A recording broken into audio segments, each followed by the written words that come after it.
I don't really know where to begin this morning. All I can do is give you my perspective on the life and legacy of Kobe Bryant. Michael Jordan is always mentioned as the greatest basketball player to ever live. But if you're a millennial, if you're like me, a kid born mid to late 80s, then Kobe Bryant is the Michael Jordan of our generation. I wasn't old enough to witness the entirety of Jordan's career. I mean, hell, he came in the league the year I was born.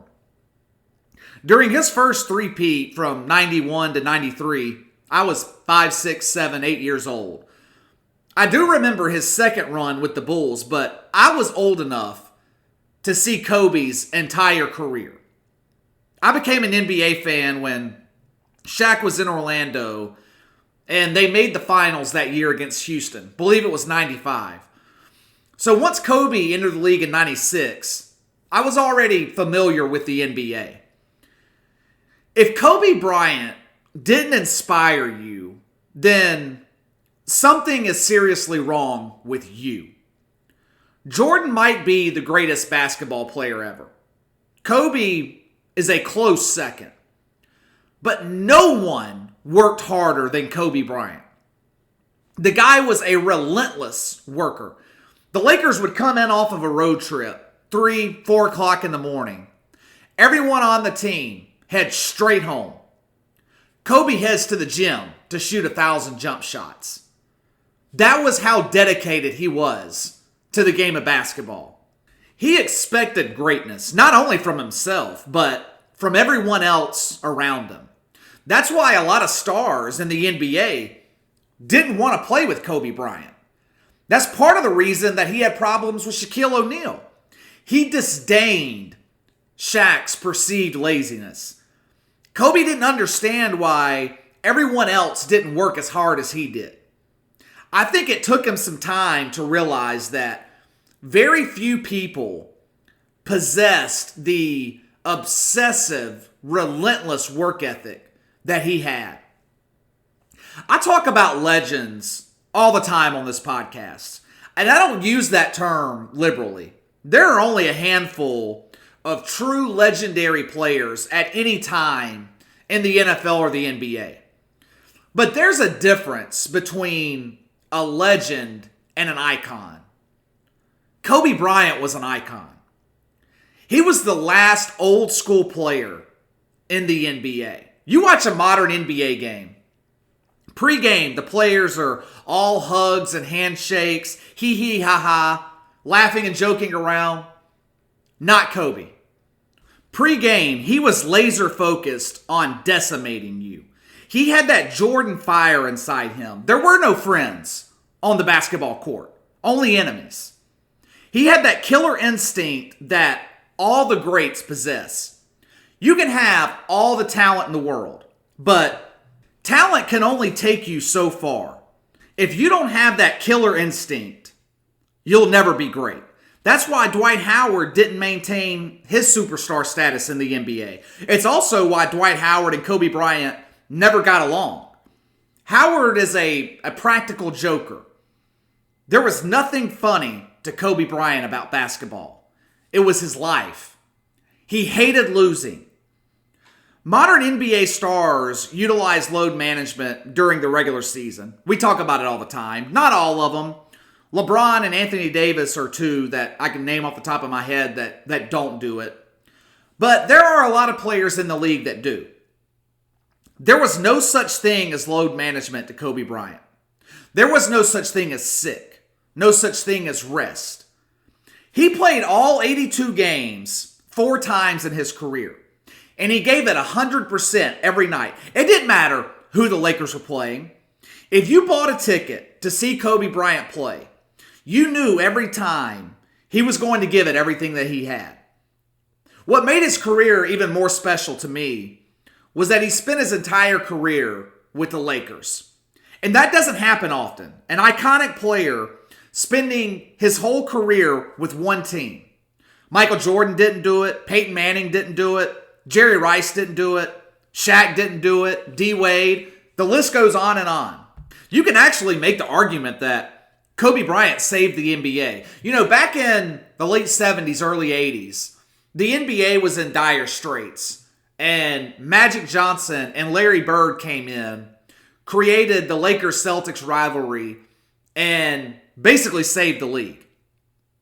Kobe Bryant was kind of in the same situation. Once Michael Jordan retired, the league experienced a huge decline in popularity. You know, back in 2004, you had the Malice in the Palace, the fight between the Pistons and Pacers where Ron Artest ran into the crowd, attacked a fan.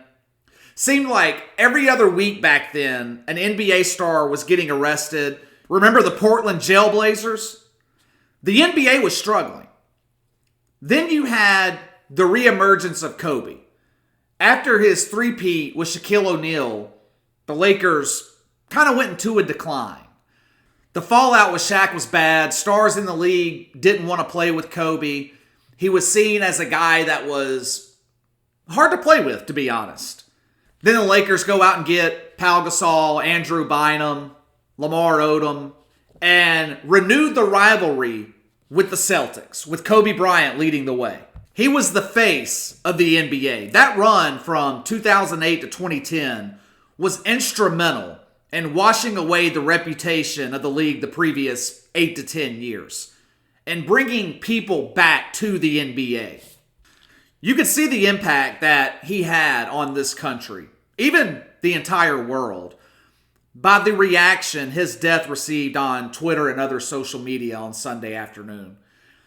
It was like time stood still.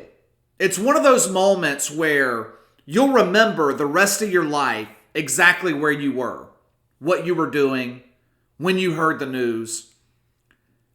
He was taken too soon. And his 13-year-old daughter makes the situation even more depressing.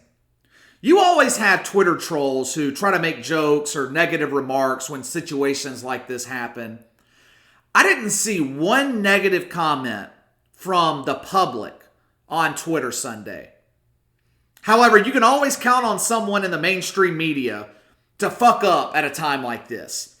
Washington Post reporter Felicia Sanmez thought it would be appropriate to send out a link from 2016 that was talking about the 2003 rape case that involved Kobe Bryant. She was rightfully blasted for doing this. Believe she had over 10,000 negative comments in about 30 minutes. She then tried to defend what she did, which made it even worse in my opinion.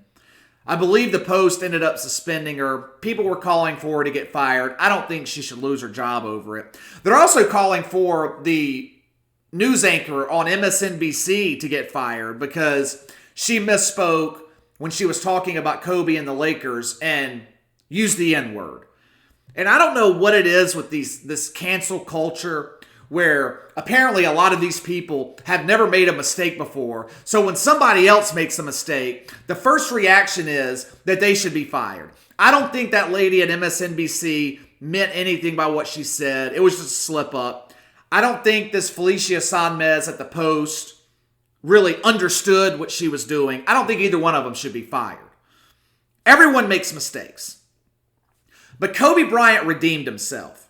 That's the story that Felicia Sanmez should have been telling.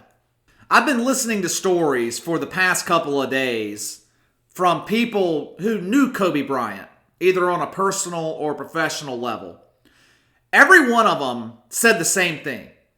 He was an exceptional father and husband. In conversations that people had with him, he wasn't talking about his accomplishments. He wasn't talking about basketball. He was talking about his family and how proud he was of his kids, especially his 13-year-old daughter, Gigi. Once he retired, he quit watching the NBA. But his daughter's love for the game is what brought him back. Recently, they were spotted at NBA games all over the country with Kobe teaching her the game from courtside. Kobe Bryant was a once-in-a-generation, holy shit type of athlete. And I don't think that we'll ever see another one. Not in my lifetime, anyway. He was the closest thing to Michael Jordan that we've seen. Entering the league back in 1996, He told the world he was going to be better than Michael Jordan. And he was damn close. There really isn't much else to talk about today. Obviously, Kobe has dominated the news the past couple of days. The NFL was kind of in a holding pattern this past weekend, just waiting for the Super Bowl. They did play the meaningless Pro Bowl on Sunday. No one cared. All-Star games are a complete waste of time, in my opinion. Though I have to say, I was highly entertained by the NHL All-Star game Saturday night. Not with the game itself. I didn't watch one fucking second of it. But the halftime show was amazing. The NHL All-Star game was supposed to be this big, family-friendly event. It was on broadcast television. I believe NBC aired it, if I'm not mistaken. Green Day was the halftime performer. And Billy Joe Armstrong, the lead singer of Green Day, made sure that he became a trending topic on Twitter. During the performance, he made it a point to drop fuck several times, which I'm sure pleased the NHL and NBC executives to no end. I thought it was rather amusing myself. Never understood why people get so offended by curse words. It's just a word. People make a big deal about nothing nowadays. But anyway, to get back to the Pro Bowl, the only thing interesting about the Pro Bowl was the talk amongst the players. The NFL collective bargaining agreement comes to an end after the upcoming 2020 season. And one of the items on the agenda for the next CBA is the addition of another game in the regular season. Make it a 17-game regular season instead of 16. This is great. More football, right? Wrong. Wrong for a couple of reasons, actually. Supposedly, the NFL is all about player safety. Adding an extra game to the regular season is the opposite approach you need to take if you care about player safety. We all know how brutal the game is. But what a lot of people don't realize is the NFL offseason is very short, 12 to 14 weeks, which means these guys have about 3 months to rest and recuperate. Come April, May, OTAs begin, mandatory minicamp. July, training camp begins. A couple of weeks later, preseason. So most players are against adding an extra game to the schedule. I heard several mention if an extra game is added, then teams should be given an extra bye week as well, which I guess would kind of make sense. If that were to be the case, we're looking at an 18 to 20 week regular season. That's too long. I love football just like everyone else. The NFL is far and away my favorite league, with the NBA a close second. 17 straight Sundays from September through December, I spend 7 hours watching NFL Red Zone. There isn't a game in the regular season that I miss, no matter what teams are playing. But a big part of what makes the NFL so special is scarcity. I've mentioned this before. It's only around for 17 weeks. Then it's over. Gone. Gotta wait 7, 8 months to get it back. Scarcity creates value. Those 7 to 8 months drag by as we wait for the NFL season to kick off again. The excitement starts building in July, August. If you add another 2 to 3 weeks to the regular season, that pushes the playoffs into February. Possibly pushes the Super Bowl into the beginning of March. It's just too much. There is such a thing as too much of a good thing. There's an old saying in the South, if it ain't broke, don't fix it. The NFL right now is a well-oiled machine. They've got the perfect formula already. Ratings are up, revenues through the roof. So why the fuck would you want to fuck everything up? You add another game to the regular season schedule, next thing you know, they're going to want to expand the playoff field.